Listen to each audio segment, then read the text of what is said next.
नमस्कार, मैं नियाज खान और आप देख रहे हैं न्यूज एक्सप्रेस। ले देखिए, एक ही राज्य था जहां कांग्रेस इस बात से आश्वस्त थी कि यहां हार नहीं हो सकती, लेकिन मोदी शाह की जोड़ी ने ऐसा कमाल किया कि वो राज्य भी कांग्रेस बुरी तरह हार गई। देखिए रिपोर्ट।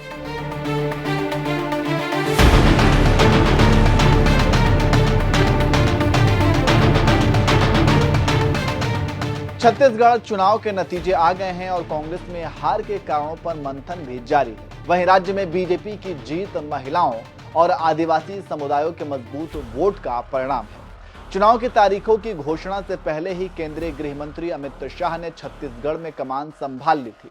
जमीनी स्तर के नेताओं से लगातार फीडबैक ले रहे थे, साथ ही अपनी टीम को वहां चुनाव की रणनीति बनाने के लिए उतार दिया था। उनकी टीम ने 10 दिन में 53 लाख फॉर्म भरवाकर भूपेश बघेल का खेला कर दिया है। पार्टी की हालिया जीत को लेकर लोगों के अपने अपने आकलन है, लेकिन एक चीज साफ है कि महिला मतदाताओं ने छत्तीसगढ़ में बीजेपी को बढ़ चढ़कर साथ दिया है। बीजेपी ने छत्तीसगढ़ में महतारी वंदन योजना की घोषणा की है। इसके लिए बीजेपी कार्यकर्ताओं का योगदान बड़ा है। इस फॉर्म से ही छत्तीसगढ़ में भूपेश बघेल का खेला हो गया है। बीजेपी के वरिष्ठ नेता ने अंग्रेजी अखबार से बात करते हुए कहा कि हमारे पास इस योजना को लेकर मतदाताओं तक पहुंचने के लिए बहुत कम वक्त था। हमें अपने सर्वे में पता चला कि महतारी वंदन योजना की गूंज महिलाओं में है, जैसे मध्य प्रदेश में लाडली बहना योजना का असर है। राज्य में बीजेपी के चुनाव प्रभारी और केंद्रीय मंत्री मनसुख मंडाविया ने भविष्य के लाभार्थियों से फॉर्म भरने के लिए पार्टी के मंडल अध्यक्षों को फोन किया।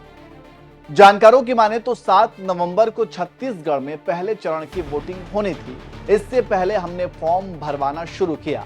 15 नवंबर तक 53 लाख फॉर्म भरवा लिए। सिर्फ फॉर्म ही नहीं भरवाए, भविष्य के उन लाभार्थियों के फोन नंबर भी लिए और उन्हें फोन कर महतारी वंदन योजना के फायदे भी बताएं। वहीं कांग्रेस ने भी इसी तरह से छत्तीसगढ़ में गृह लक्ष्मी योजना की घोषणा की थी। उन्होंने कहा कि यह घोषणा दिवाली के दिन हुई थी। अगले दिन कोई समाचार पत्र में नहीं छपा और टीवी में भी खबरें नहीं दिखी। इसके साथ ही साथ महिलाओं के बाद बीजेपी का अगला फोकस आदिवासी सीटों पर था, जहां 2018 के चुनाव में पार्टी का सफाया हो गया था।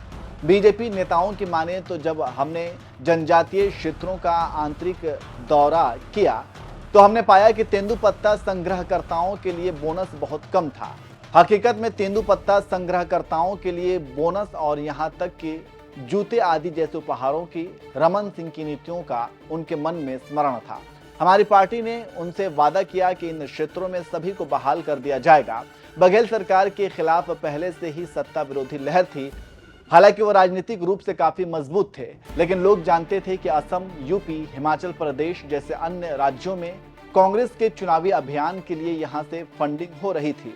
भूपेश सरकार को कांग्रेस का एटीएम कहा जा रहा था।